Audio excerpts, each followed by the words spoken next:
చెమట జల్లు చిలకరిస్తే నేల పులకరించురో,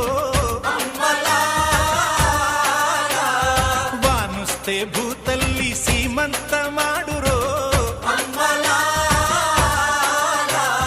తంగేళ్ళు గన్నేళ్ళు పసుపు కుంకుమిచ్చురో.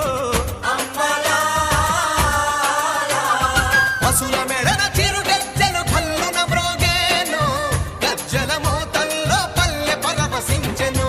భూమికి పచ్చాన్ని భూమికి పచ్చాన్ని భూమికి పచ్చాన్ని రంగేసినట్టు పంట సేలు పెరగాలి ఓయం